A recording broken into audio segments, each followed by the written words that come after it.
Assalamualaikum warahmatullahi wabarakatuh. Perkenalkan, nama saya Ana Agung Sagung Istri Puspitasari Wijayanti, NIM 2018-31011, mata kuliah Sistem Pendukung Keputusan kelas F. Kali ini saya akan membahas tentang perhitungan manual menggunakan metode SAW.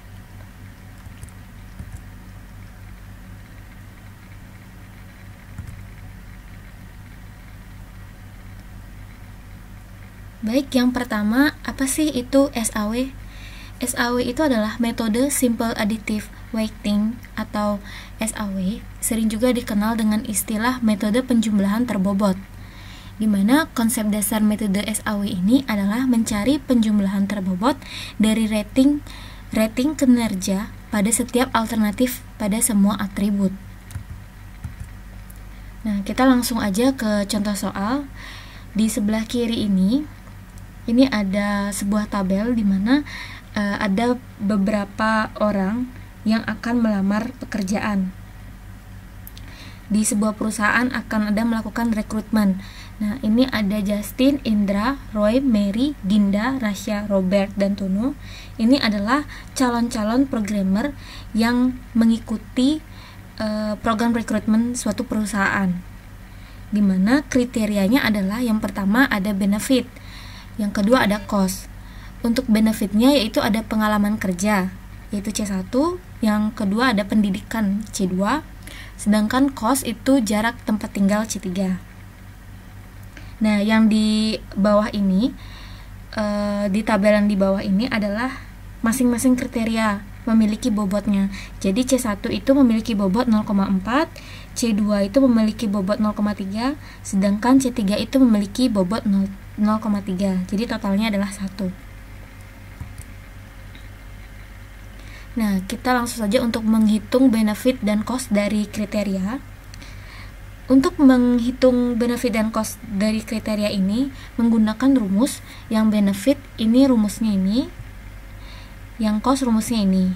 Jadi sebelum kita lanjut ke rumus, kita harus buatkan dulu dalam bentuk matriks.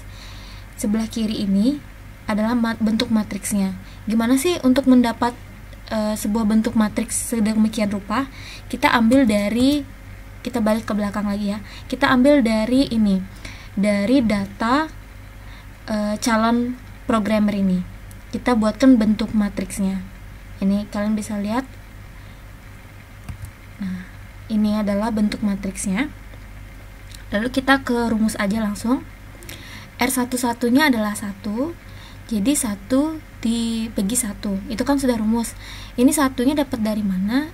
Rumusnya yaitu diambil dari max-nya. Lalu R12-nya kan 0,7. Kita bagi dengan max. Max ini maksudnya data yang terbesar ya, di antara kolom 1 ini. Data yang terbesarnya kan angka 1. Jadi kita bagi dengan angka 1. Semuanya seperti itu. Untuk R13-nya kan 0,3. Lalu dibagi dengan 1. Angka 1 ini adalah angka maksimal dari kolom 1. Lalu R14-nya adalah 1 juga, dibagi dengan angka maksimalnya 1. Lalu R15-nya 0,7 dibagi 1, yaitu dibagi angka maksimal, dan seterusnya seperti itu. Lalu untuk kolom kedua yaitu R21, kita lihat R21 di sini ada 0,7. Jadi 0,7 per 1. Karena untuk menghitung nilai benefitnya kan ini, nilai benefit itu masih menggunakan dibagi max. Jadi dari kolom ini nilai yang terbesar itu yaitu ada di angka 1. Jadi dibagi 1. R22-nya itu ada 1, berarti dibagi 1 karena max-nya di kolom 2 itu 1. Lalu ada 0,4, R23 0,4 dibagi 1, R24-nya itu 0,5 dibagi 1, dan seterusnya seperti itu. Sedangkan untuk kolom yang ketiga itu kita menggunakan rumus yang cost, yaitu kita menggunakan dibagi dengan min. Jadi R31-nya kan 0,7. Ini kenapa 0,5? Karena di kolom 3 nilai yang terkecil yaitu 0,5. Maka semuanya dibagi dengan 0,5. Contohnya R31 tadi 0,5 dibagi 0,7. Untuk R32 nya itu 0,5 angka terkecil dibagi dengan R32 0,5. Lalu R33 nya angka terkecil 0,5 dibagi dengan R33 0,9 dan seterusnya. Oh ya, jangan lupa untuk dijumlah ya teman-teman. Oke, kita lanjut.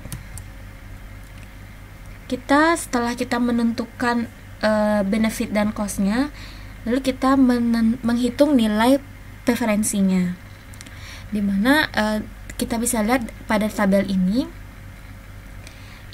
kita acuannya dengan nilai yang sudah ada ya, nilai kriteria C1, C2, dan C3.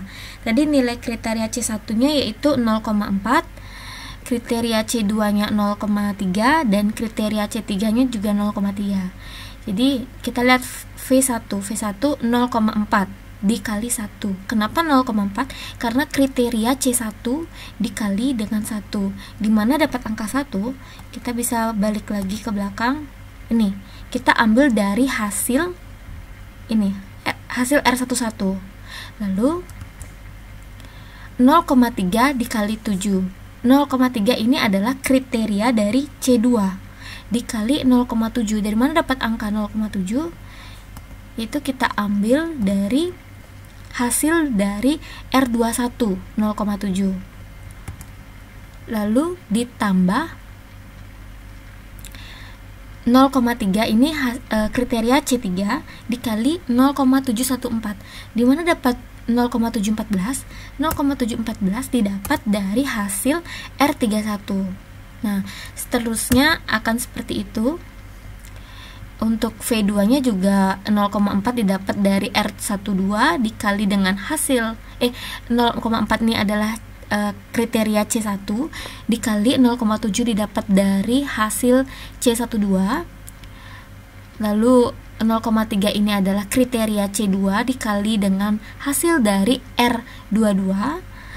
Lalu 0,3 ini adalah C3 dikali dengan R33. Hasil dari R32 nih. Pokoknya semua diambil dikalikan dengan hasil ya. Hasil dari R32, R23 dikalikan dengan hasil itu. Oke. Kita lanjut. Nah, maka dari kalau sudah menghitung semua sampai ke V8, kita bisa melihat nih rankingannya. Siapa yang paling besar nilainya? Yang paling besar adalah V2, lalu selanjutnya ada V1. Pokoknya kita buat rankingan gitu, dari nilai yang terbesar ke terkecil. Oke, selanjutnya yaitu adalah hasil. Ini adalah hasilnya. Kita bisa dilihat dari hasil ini, maka rankingan dari recruiter ini yang akan direkrut menurut hasil perhitungan dari metode SAW itu antara lain ya, yang tertinggi adalah Indra dan Justin. Jadi sekian penjelasan metode manual perhitungan SAW dari saya. Mohon maaf apabila ada salah-salah kata, dan semoga teman-teman mengerti apa yang telah saya jelaskan. Sekali lagi saya ucapkan terima kasih.